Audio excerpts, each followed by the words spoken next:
Alright, yo, what is up? I burned myself on my stove yesterday. If you catch me looking at my hand, I'm not like tripping out or whatever. So, I started to talk about it in the regular Tales from the Driver's Seat video.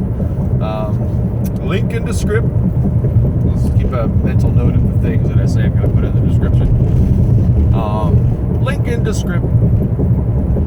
And I'm coming up to a stop up here. I'm pretty sure I usually hit the stop either coming in or going out.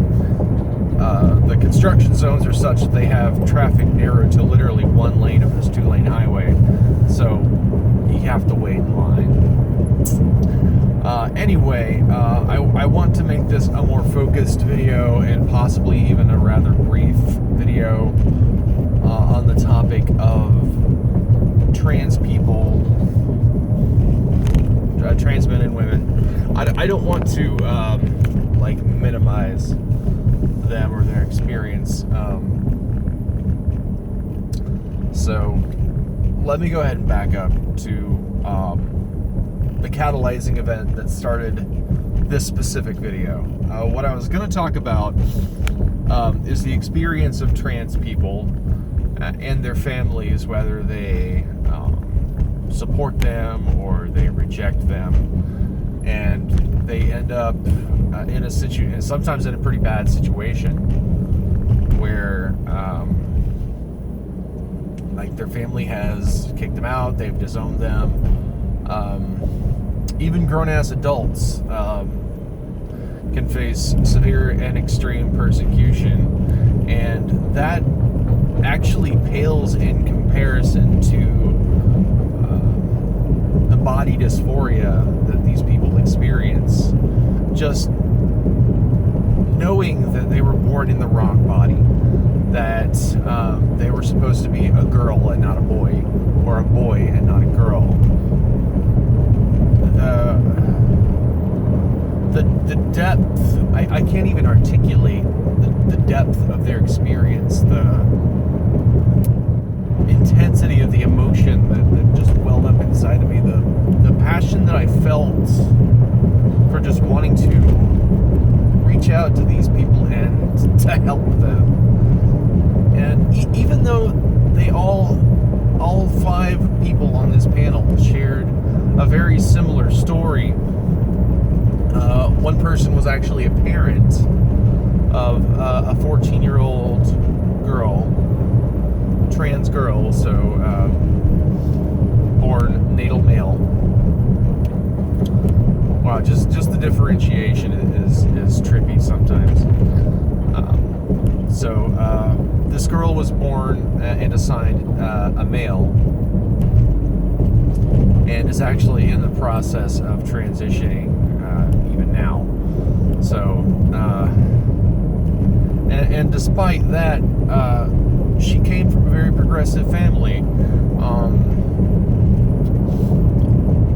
They go to a very progressive, very affirming church, and still, despite that, the stories share a common theme of suicide attempts, and that is probably like the scariest part for me. There was room on that panel. Let me just say that, and I don't mean like he didn't invite enough people. Well, technically, one of the people, a trans male, didn't show. But yes, I am passing you. You are slow as hell. Sorry, I'm kind of emotional right now. And I apologize for the abrupt acceleration, but I'm done stuck behind a parade of stupid. It's 12 o'clock and I just passed Highway 18. This is nonsense. I apologize. I'm a little revved up, if you can't tell. I just found a new passion, you know? Like I said, there was room on that panel, and I don't say that to mean he didn't invite enough people or that not enough people showed. There's room on that panel because all five of these people described either suicidal thoughts and ideations or attempts. And if I am not mistaken, if I recall correctly, all 5 of them did attempt suicide. And that scares the living crap out of me. I mean, just as an empathic person, I can't imagine. Like, I understand, like, hurt and pain. Like, those are essential parts of the human experience, you know. But I'm fortunate enough, while I am gay, I'm fortunate enough to be born in a body that matches my brain, you know.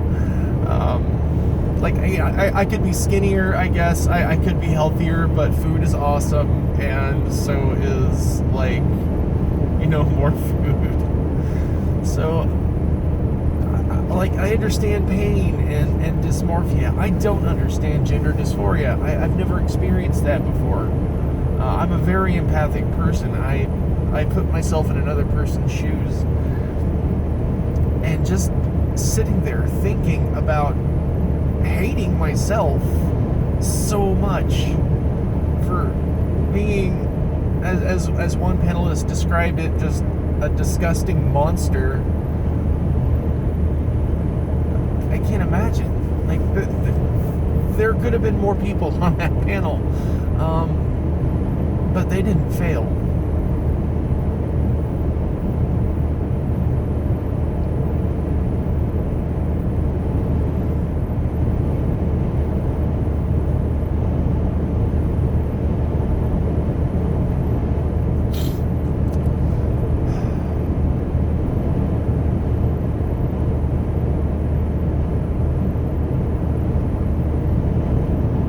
Not all of these people, survivors or no, because you might not survive. Suicide attempt rates are up in this population. Substance abuse rates are up in this population. It's not a guarantee, but there's a pretty strong correlation. And in spite of everything else, just support of family is the number one survival indicator for these people. One panelist came from a very strict, conservative, hyper-religious family, and her mom said, I would rather have a daughter instead of a son. I would rather visit my daughter on Sunday than the headstone of a dead son, is basically what she had said. And I put myself in a parent's shoes. Like, you know, what's it like to lose a son and gain a daughter? What's it like to lose a daughter and gain a son? Like, and a lot of times it sort of sneaks up on you. Like, hindsight's 20/20. We know that for a fact. But it's just, I don't understand it. It's not in my cognitive emotional vocabulary. It's not in my brain. I don't understand. Like, you know, I feel like I know how to be an ally. I'm woke, but I have to pinch myself once in a while to make sure that I'm not daydreaming, that I'm not slipping, that I'm keeping up and I'm keeping current, you know. Once upon a time, I may not have understood what transgender means. And that's the part, as an ally, that makes me pause for a second. Like, there are people who are against transgender rights because they don't even know what these people are. They don't know who these people are. And I don't mean that they don't know a trans person, because the odds are they probably know at least one trans person, but they don't know that they're trans. And like, gender is complicated. Sex is also complicated. But the idea that you don't even know these people, you don't know what their experience is, you don't even grasp the concept of what a transgender person is. A very dear friend of mine, I'm still friends with this person. I had to educate him that transvestite is not transgender.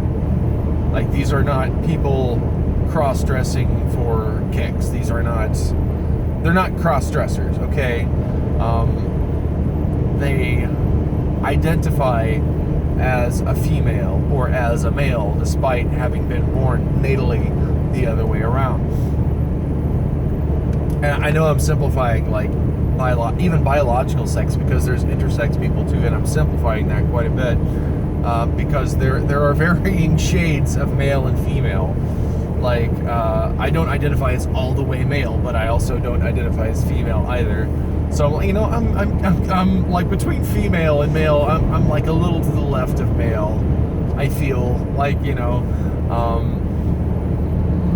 like maybe 90%. You know, it's up there, but I'm not.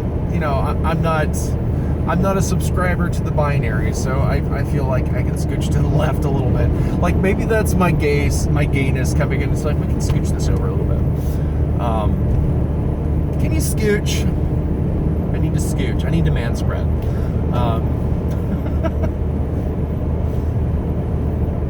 Sorry, I didn't mean to get so heavy on you guys. But yeah, I had to explain to this person that this isn't a man in woman's clothing. This is a woman in woman's clothing who happens to have been born with a male body, or vice versa. It's not, you know, it's usually the trans women that come under fire because they're the ones trying to use the appropriate bathroom, and like society doesn't want them to. I literally unfriended one of my best friends of all time. Because he shared that meme of a guy pointing a gun and said, "My wife and daughter will be done in a minute." You're like, okay, you son of a bitch. That's it. You don't understand what the hell is going on here. These aren't men trying to prey on your wife and daughter. As a matter of fact, it's actually trans women who are attacked in public restrooms, not the other way around. And you're wanting people who were born natally female but have had top surgery, are on testosterone, got a six-pack and a beard, trying to make them use the ladies' room. And who the hell is going to police that anyway? Going to have the potty police standing outside? All right, let me see your junk or your birth certificate. And I'll be like, no thank you, I can stand when I pee. You know, like, I'll go stand behind a dumpster or something. I don't care. You know, I'm literally just trying to piss. I'd like a place to wash my hands, if that's okay.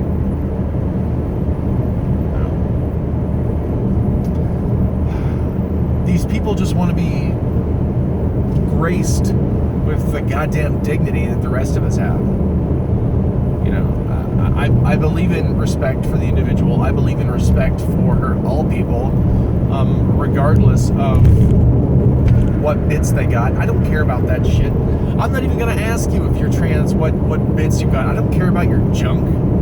You know, if I've known you like 25 years and you tell me,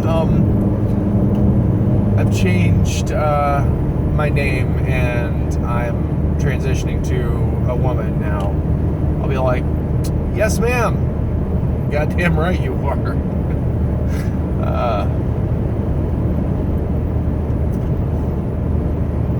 Like, I had to explain to someone that a drag queen is not a transgender person. I'm so fucking done. I really am. I apologize again. Apparently, I had a feel, and then I got to share it with you guys. And thanks for sharing this experience with me. I feel like I learned something. Like, I had an emotional reaction, like, during the panel. But I literally just balled into my hand for a second, just like, had to get it out. I wasn't trying to like take over the panel. It's literally not about me. I don't want any spotlight on this at all right now. I want to keep the focus on the panel. But now here I feel is an appropriate place and time. And my phone is too hot to charge, so I'm going to take that as an indication that this video has reached its organic conclusion. Thank you again for joining me. Again, I'm 3D. Subscribe if you haven't already, and I will see you